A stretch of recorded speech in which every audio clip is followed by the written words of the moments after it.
9 years after Canada's Truth and Reconciliation Commission handed down their 94 calls to action, what progress has been made?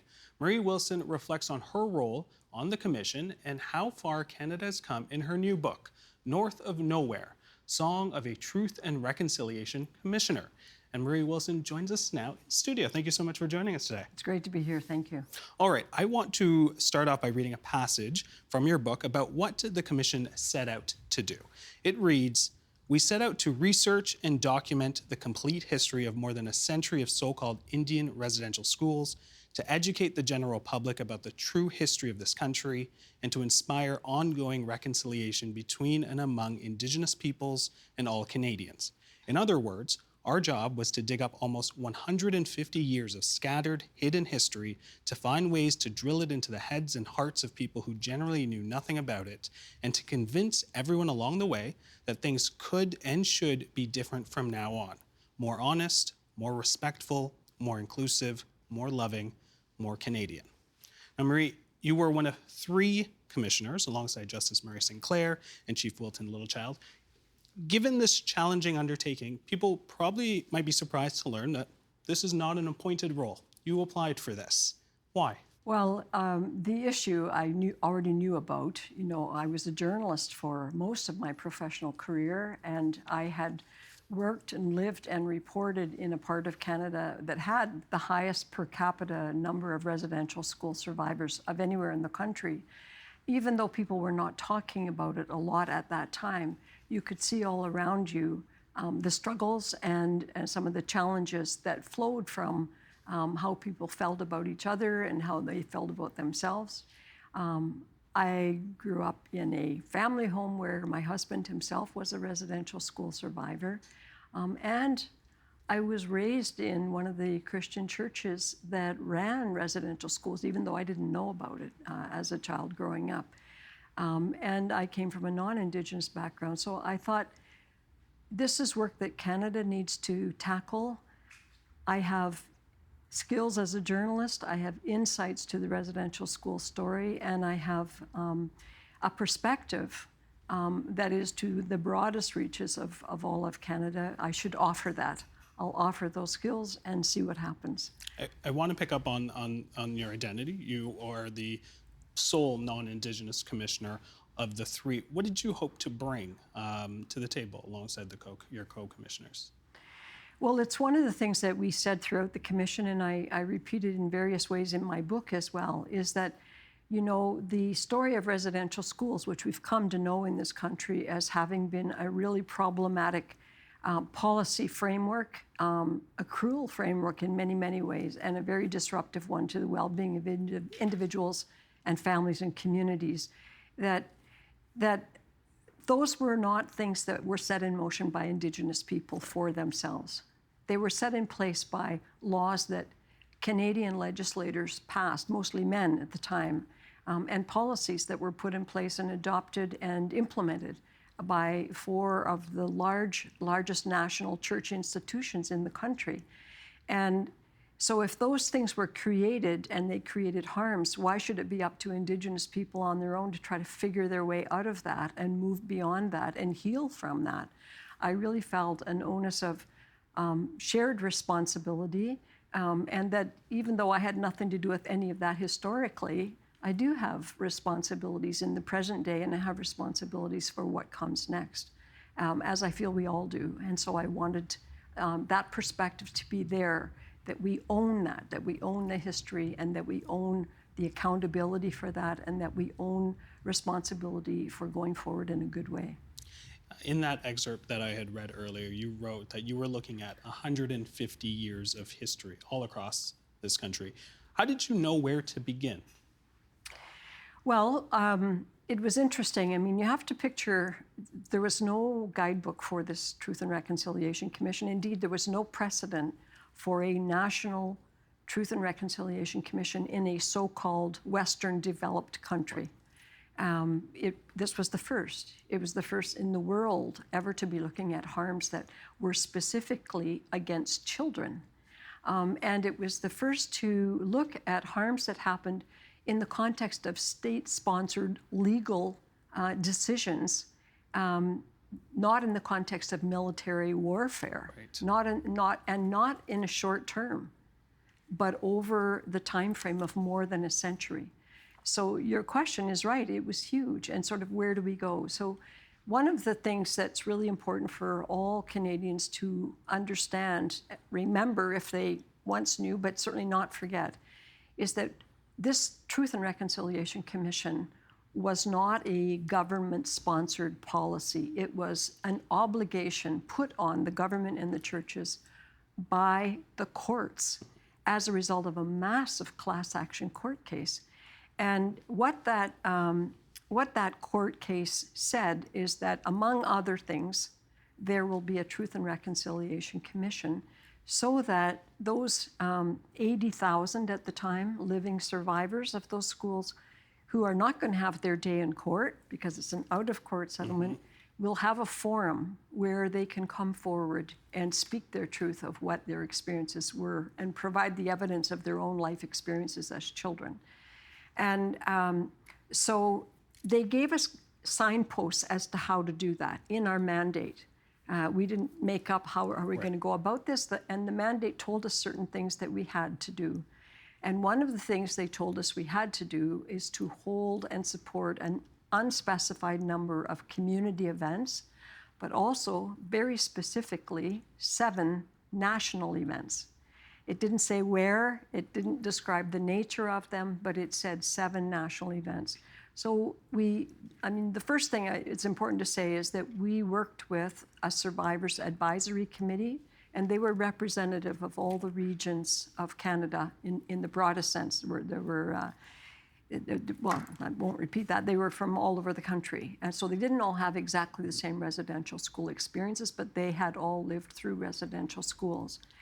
They were really vital in guiding us on things like, where will we hold these national events? Where would we have the greatest potential of drawing both survivors to attend, but also media to pay attention, non-Indigenous people to learn, for us to gather in a way that would be inclusive, but that would help us serve our core mandate job of educating the country and inspiring ongoing reconciliation. So once they told us where, that became kind of the map, the roadmap that we followed. Well, I want to get a little better picture of the how, because not given much of a, you have a mandate, but not much of a blueprint. You're really kind of figuring this out as you go.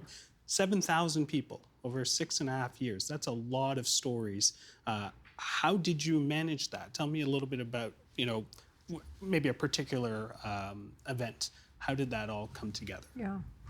There's that old thing from a movie from a decade or so ago, but if you build it, they will come. We put a lot of attention into what will be the kinds of space that we create to convene gatherings.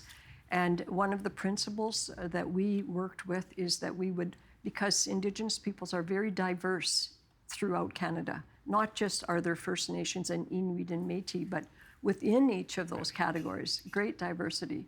So one of our principles is that wherever we're going, we will work in advance with a cultural advisory committee to tell us the right way to conduct ourselves in that region, the right protocols, the right people to help us plan.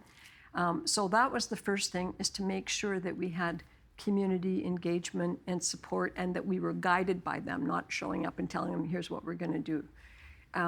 The second thing is that we used protocols that were from that area to set a tone of respect and to do some of the work of honoring those things that our laws in Canada had not only tried to destroy, but had ruled illegal. A lot of spiritual ceremonies, drumming, potlatches, sweat lodges, things like that, that are spiritual traditions of Indigenous peoples. So we tried to do things in a way that said, let's work from what is still there, what has not been destroyed, and try to create an opportunity for educating the community itself and the younger generation, as well as wider members of the community who would come together. And then what we tried to do, because you say 7,000, that's a lot of people. What's really extraordinary is they all came voluntarily. Because the nature of our TRC, we had no incentive. There was no financial incentive. other parts of the settlement agreement dealt with some money pieces, but not the TRC. Ours was really about educating the country, gathering and documenting and preserving for posterity, and then educating the country and inspiring reconciliation, as I've said. So we tried to create activities that would touch on each of those core areas of our work and plan around that, as if it was a big, think of it as a huge TV production, all the same ideas, who all needs to be there, when, who are our guests, what's the sequence, all of that. You had mentioned your husband, Stephen, residential school survivor. I want to understand a little bit, how tricky was it to balance your role as a commissioner, but also a supportive partner of a survivor? Yeah.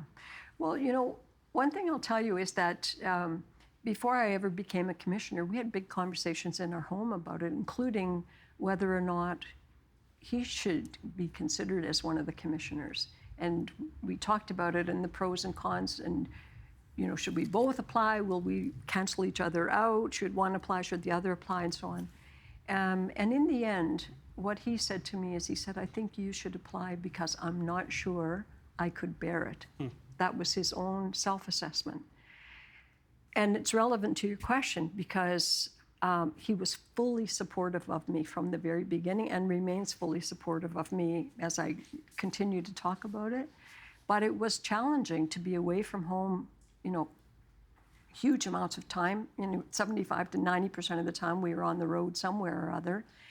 And I couldn't sort of call home and debrief the day the way you would, honey, I had a hell of a day at the office. You couldn't allow yourself to do that because I didn't know what I had heard and experienced would trigger him. So it was really, it was a difficult element of it, and at times really lonely for me. I want to contrast that because you also write about, you write about immeasurable pain in this book, but also times of joy. Having a surprise party for Co-Commissioner Chief Wilton Littlechild. I remember the story of you guys laughing so much that you were worried he better safe to get off the road and tell this story. So there was, with pain, there was also moments of joy. Can you tell us why was it so important to find time for levity and laughter? And it's not like it was a strategic plan. I think it would be fair to say for the three of us, for Willie and Murray and me, we all have kind of a natural good sense of humor and a sense of easy teasing about ourselves. And it just came out as we came to know each other, because we did not know each other well when we began.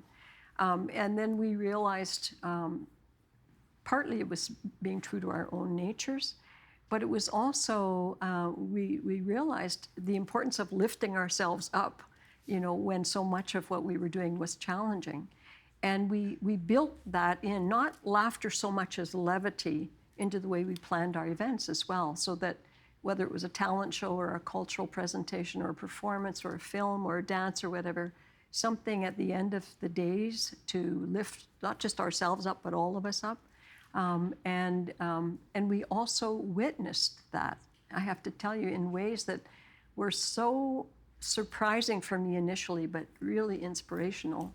The children, I'll call them, though they were elders when they presented in front of us, they would talk about the kinds of pranks they had got up to at residential school, or the way that they had taken care of each other, or just funny little things that they remembered that had happened. And it was always touching to hear it too, because you realize it was children trying to find their own survival skills and cling to them. And they incorporated a lot of that as well in telling their own stories, laughing at themselves. And there are some accounts of that in the book that I won't go into that I hope will make people laugh out loud, because they sure did make the rooms laugh out loud when we heard them. I want to talk to you a little bit about your identity as a Canadian specifically. How did leading this commission affect your own identity? How did it challenge you? Did it change in terms of the way that you see yourself as a Canadian, how others see themselves as Canadians? Yeah. I had, I would say, the benefit, the wealth of a big life before I ever did the commission. I had the incredible experience of studying in another country, of working in yet another country on another continent, being in cross-cultural such situations where everything about the system, the language, the faith traditions, the school systems, the people themselves were completely different from me. And that was always such an eye-opening and enriching experience for me. So I've, for a long time, already seen myself more of a citizen of the world than anything, because you see the wealth of all that's around us. In terms of how I saw Canada, though, what the experience did is it allowed me, because I know what our big reputation is in the world. I've benefited from our big reputation in the world. Oh, Canada, you know, it's everyone's desire to go. And so it should be. I'm not poo-pooing that. I'm just saying you bring, though, a more honest set of eyes to our country's history, and you realize, you know, we have way more than just a brag sheet. We have also a list of not just huge failings, but really, really questionable practices that, even though we like to say we're not a colonial country, we have been a highly colonial country, and there has been damage done, and we're only just now looking in an honest mirror and seeing that about ourselves. And I saw it far more clearly, and in ways that shook me, but made me realize, okay, what's my place in all that? Well, I want to ask as well, you write that you are a woman of faith. How did you reconcile with the role of the church in residential schools? Well, I am able to separate out faith and spiritual practice, and by the way, I'm not a person who's hunkered down to one tradition only. I've been invited into all kinds of faith expressions, both within this country and in other countries, and they have always been really rich experiences for me. I've treasured them. But I do understand the distinction between spiritual teachings and institutional behavior. There is a distinction, and I didn't think about that as a young person growing up. I didn't even understand church as an institution. I had no idea what the institutions, either our governments or our churches, were doing. And I try to be very honest about that in my descriptions of it in the early parts of the commission, because I grew up with all the same ignorance as everybody else did. But I'll tell you one story that I do talk about in the book, and it was one of the survivors, actually, that brought me some insight into that contradiction, that struggle, that inner struggle.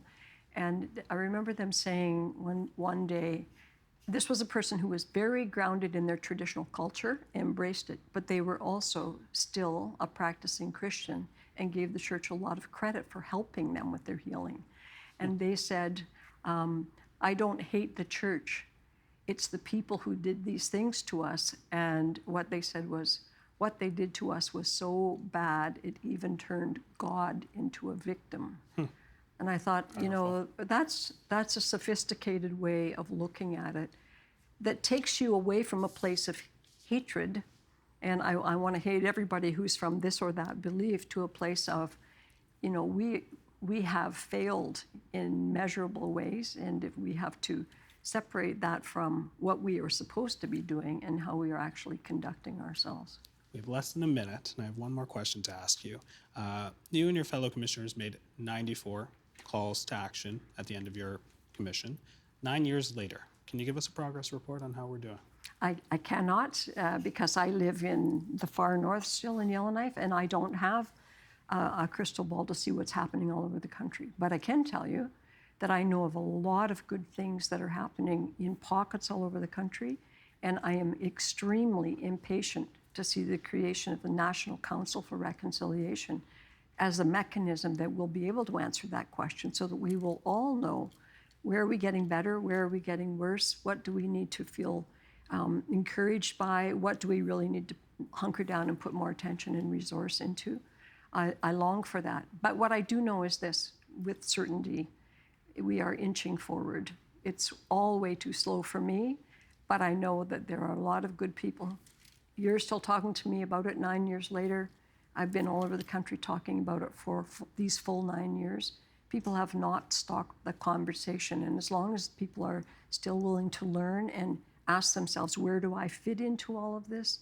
There's great hope, and lots of kids now, unlike when I was a child, are learning about this in school and are going to be differently informed citizens than my generation ever was. And I have great hope in that, starting with my own children and grandchildren.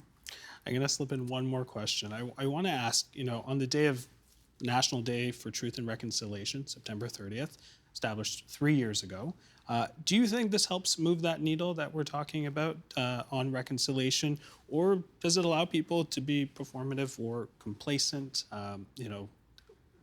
Is there more that can be done with this day? So I would say yes, yes, and yes to that.